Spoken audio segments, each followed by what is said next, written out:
It's another late night. I'm down to 3 fingers of cheap bourbon, my last lucky, and a gnawing feeling in my gut that I'll never get to the bottom of this case. It all happened last week. One day last week, in fact. July 23rd, 1937. Why Bronson Barnard invited me in the maiden voyage of his new flying boat was a mystery to me.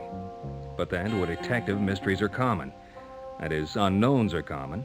Sometimes I know who's guilty. Sometimes I don't. But even when I do, I still have to find out how they did it, when, and why. The first 3 things you learn in detective school: means, opportunity, and motive. That's how it was with this one. I call it the case of the cautious Condor.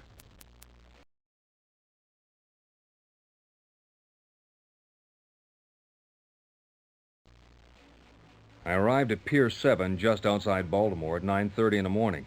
Even before I passed through the gate, I could see the thing on the water at the Barnard Industries private dock.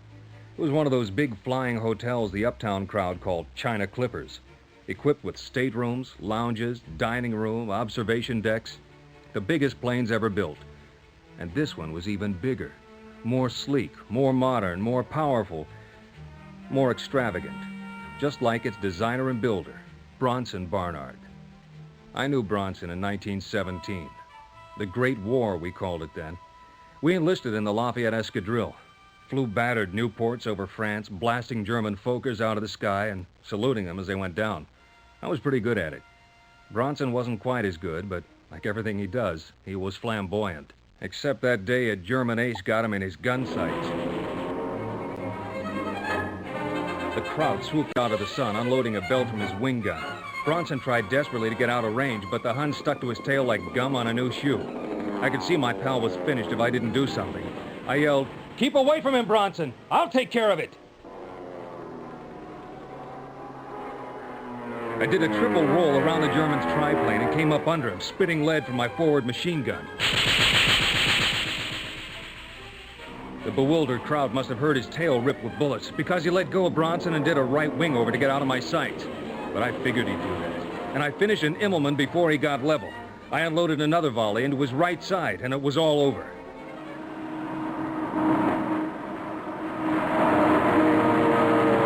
The Fokker went down, splintering into kindling on some French farmyard.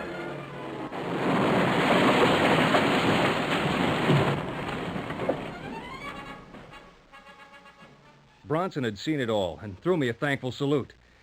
But he never mentioned the incident again. I supposed it festered in him, but I don't know. After the war, our lives drifted apart. He apparently kept track of me, through my days as a New York cop, with the feds chasing Capone, right up to now. Even though my career was currently a string of divorce stakeouts and runaway husbands. But I never heard from Bronson until the invitation arrived for the maiden flight of his Condor. He must have known that I, like the other guests I found on board, couldn't resist a decadently luxurious free trip to Europe on the most advanced piece of aeronautical hardware yet devised. Besides, I hadn't been to Lisbon lately. After the 11 other guests were seated in the comfortable reclining seats in the main lounge, the Condor began its takeoff.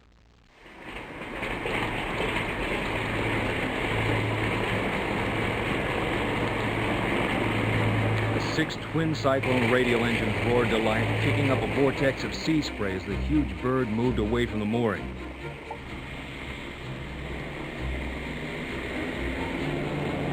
It lumbered across the bay, trailing a broad wake. Then the pitch of the engines rose, and the Condor leaped ahead, gaining momentum. Straining to lift its broad keel out of the water, the flying boat finally rose gracefully into the evening sky above Chesapeake Bay. And as the steward passed the finest champagne around to all the passengers, our host, Bronson Barnard, welcomed us all aboard. Thank you all. This magnificent aircraft, which I call the Condor, will be cruising at 190 miles an hour. We will make the flight across the Atlantic in less than 24 hours.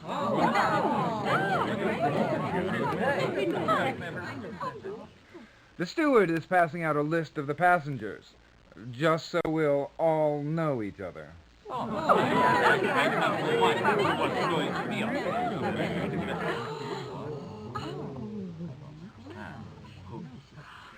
Yes, some of you know each other, and others know of each other. In fact, all of you are connected, shall we say involved with each other? But Bronson, why? That, my old acquaintance, is my secret. But I promise you this. By the time we reach Lisbon, you and I will know everything. So, until we reach Portugal, salute.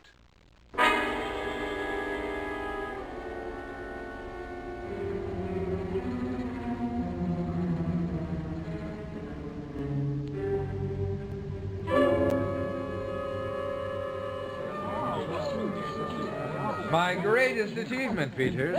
The forerunner of an entire fleet of Condors, which will span the globe in hours. It took considerable genius, led by my own, to master the intricacies of such a craft. Engineering, finance, politics.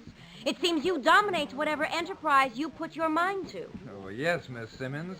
All fields of human endeavor fascinate me. I master them all. Including underworld corruption and international espionage, or so I hear. It is due only to the fact that you saved my life on more than one occasion during the war that I allow such comments, Peters. You used to call me Ned when we were chasing Krauts in France. Once. Yes, once. But while your life since has been one of struggle, fleeting success, and ultimate banality, I have accomplished one miraculous feat after another, culminating in this magnificent aircraft. Bronson, what is it? Steward! Yes, sir. Oh, what's happened? Mr. Barnard is ill. Help me get him to his stateroom.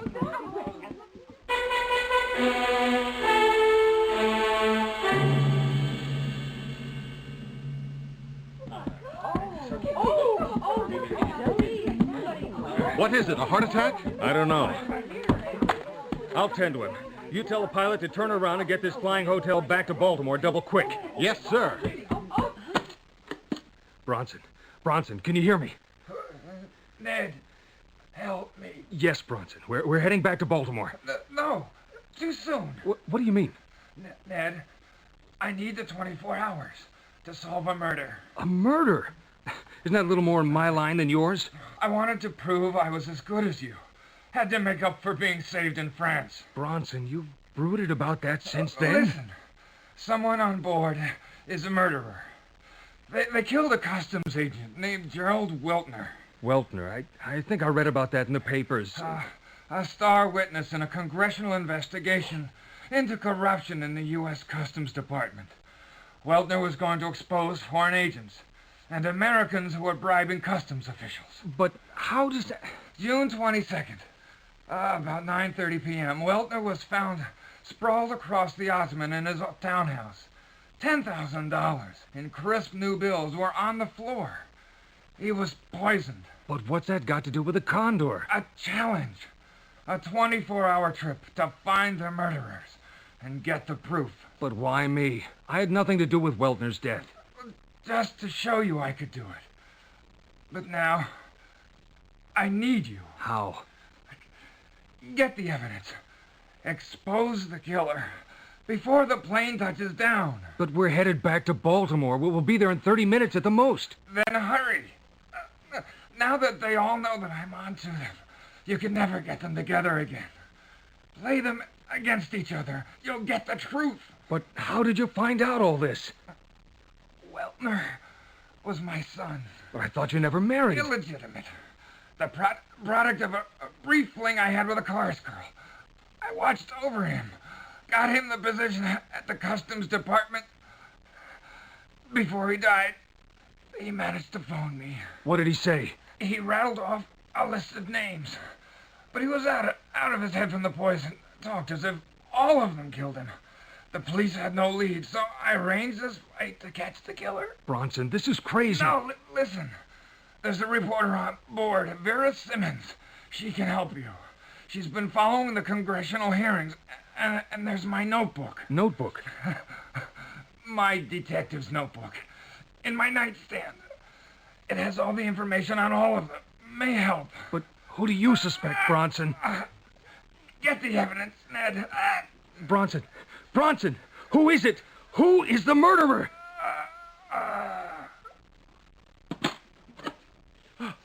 Is he dead? No, he's still breathing, but he's no good for the rest of the flight. What do we do, sir? You tell the captain to get this bucket back to Baltimore as fast as he can. As for me, I've got 30 minutes to find a murderer.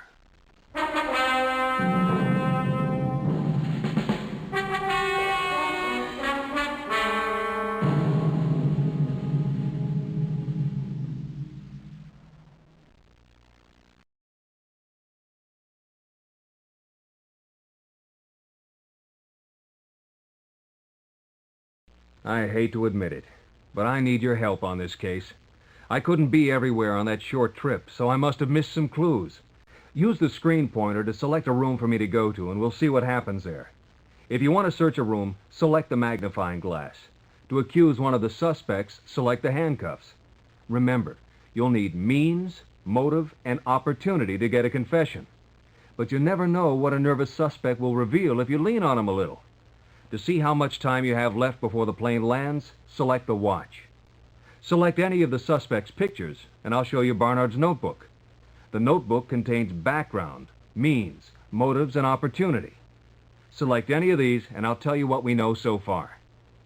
I usually wait until after my suspects stop speaking to make my accusations or check the notebook. You never know what information you might miss if you interrupt them. Good luck, pal.